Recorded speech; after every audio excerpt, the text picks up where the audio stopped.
Welcome again to another episode of Full Circle. I'm Chad, Cheddar Caveman on all sorts of social media. Today we're going to talk again about, we're going to do a model unit review of the Woldwarden. Like all the other things that I've been doing a little bit more recently, I have done an episode on this model probably sometime in the past year, but it went through CID along with the 12 Factions of Christmas releases, which was, I think the CID itself was around the August time frame, and then the changes happened just after War Machine Weekend. And I chose this model because, much like some of the other ones I've been revisiting, it's come into a lot more prominence, a lot more lists, and a lot more play lately. So I want to go over it. So I'm gonna go through it just kind of like how it was. I'll sort of compare it a little bit to where it's come from. I'll hit up on like what's changed throughout Mark III for it, because it's had a couple changes actually, and then we'll talk about applications for it. So the Woldwarden is a circle heavy war beast. It is speed 5, strength 12, mat 6, rat 4, defense 10, armor 18, has no command score. It is a construct. Pardon me.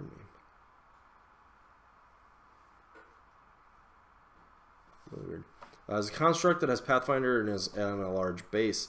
It is Fury 3, it has no threshold, it has 35 wounds, it is point cost 14, it is field allowance unlimited. It has 2 melee attacks, which are Rune Fists.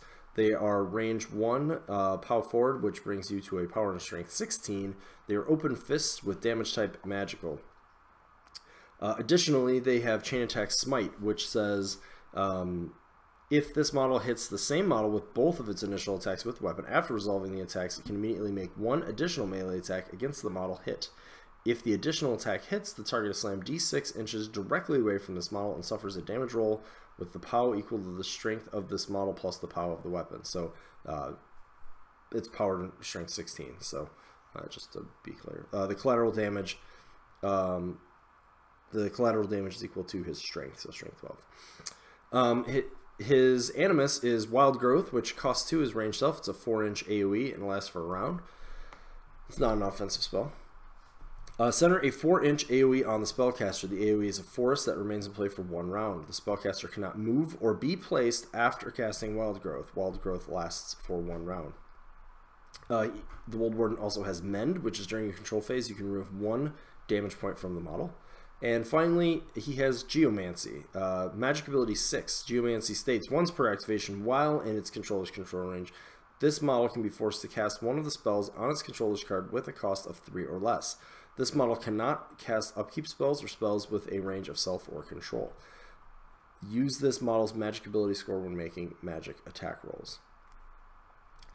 So real quick, things that have changed since the beginning of Mark III. When Mark III began, it cost 16 points and was power and strength 15, so it was strength 11.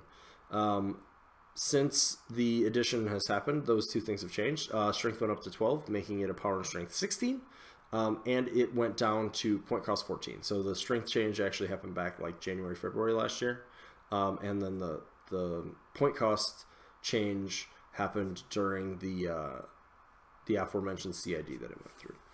And then secondary to these changes, another thing that changed is the Blackclad Stone Shaper added a rule called Earth's Power, which gives an additional +2 strength to Wold models. Sorry, to Construct War Beast specifically. I shouldn't say Wolds, just in case we get a Construct War Beast that has a different name for some reason. Like Megalith doesn't have Wold in his name, even though he is one.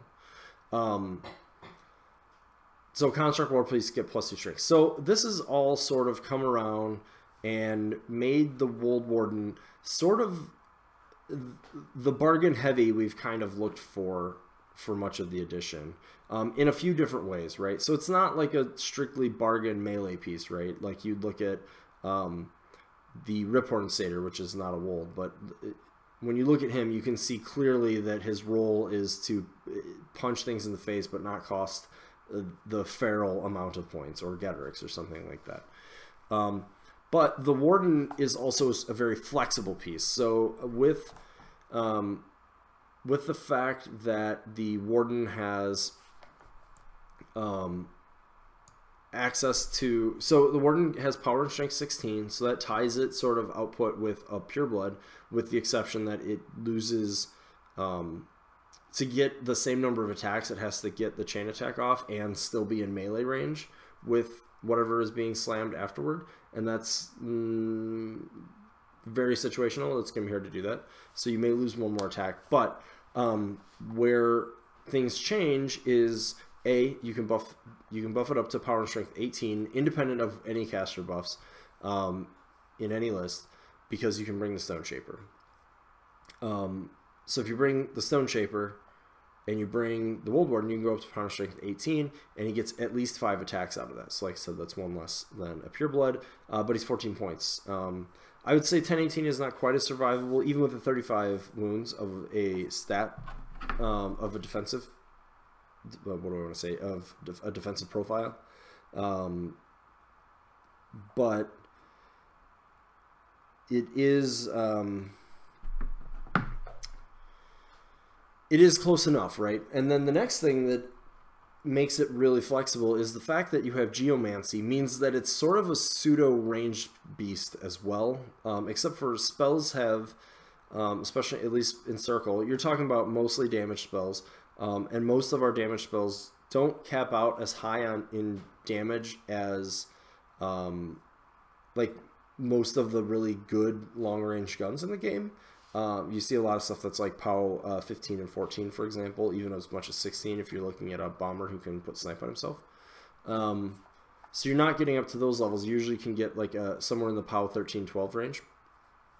And again, ranges are a little shorter usually, so you're in the 8 to 10 range, I think, universally.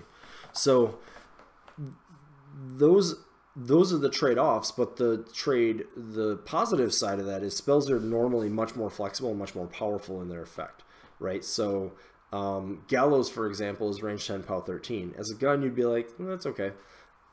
But it now is also pulling you d6 inches closer, so it's very relevant. They can cast telekinesis, and I don't really need to tell you why having access to more telekinesis can be pretty good. You have other things like Morvana 1's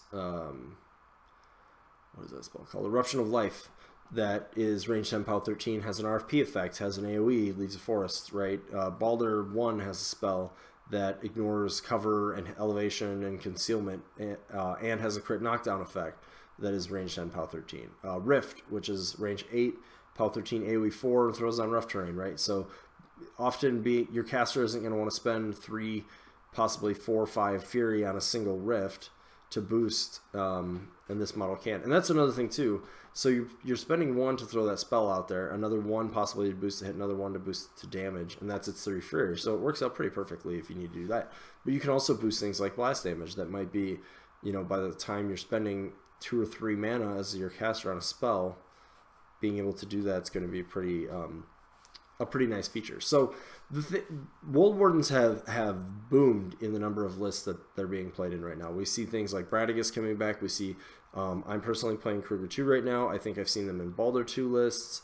I'm certainly seeing people thinking about them with Mosar, with Tanith, Balder 1.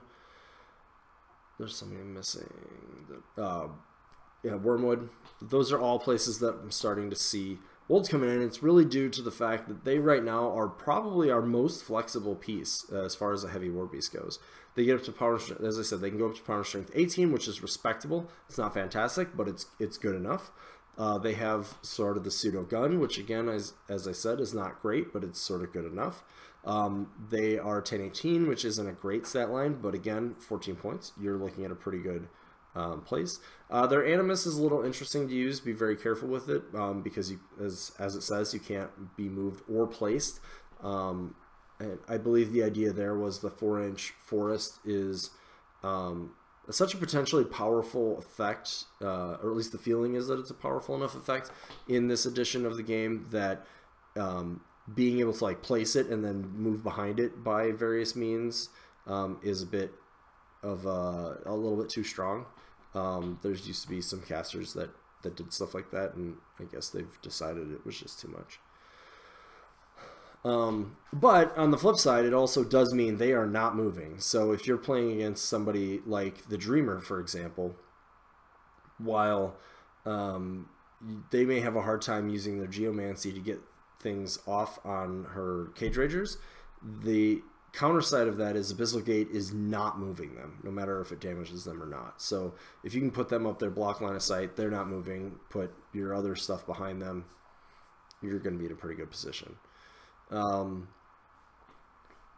other thing is they have magic attacks, and the slam is certainly not irrelevant on the chain attack.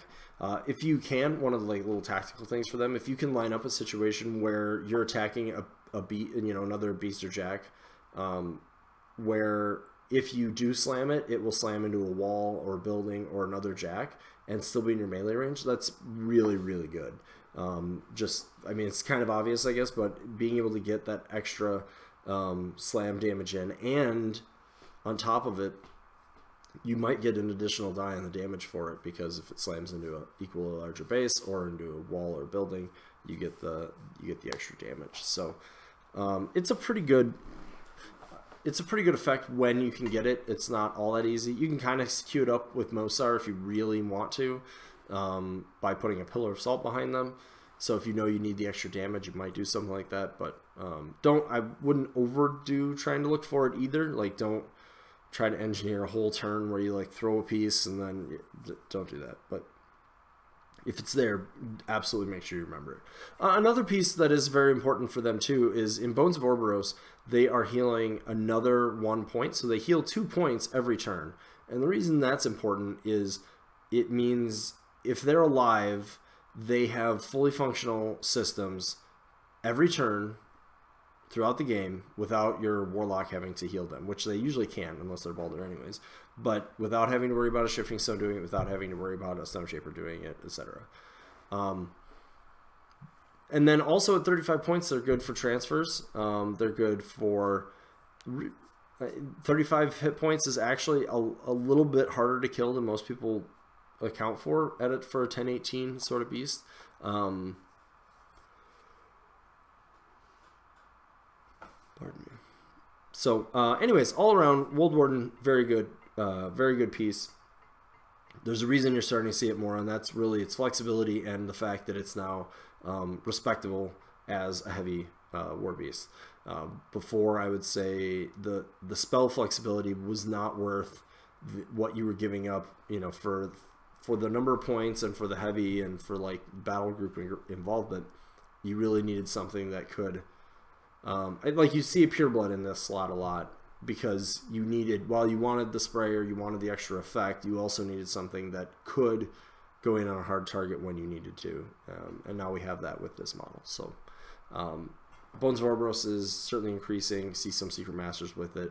I don't think you'll see it nearly so much with the Wild Hunt, but that's because you can't take the Stone Shapers there. That's okay. I don't know if that'll change or not, but that's the reason you don't see it there. So anyways, that's the Woldwarden. If you haven't looked at, most people are looking at them, so if you haven't yet, they're sort of a quick and dirty explanation of how they work, what they do, and why you should care. So anyways, if you like the video, and you don't already, make sure to subscribe so that you can catch all of my videos. And if you liked what you saw, give it a thumbs up or share it out there on social media. Thanks again for watching.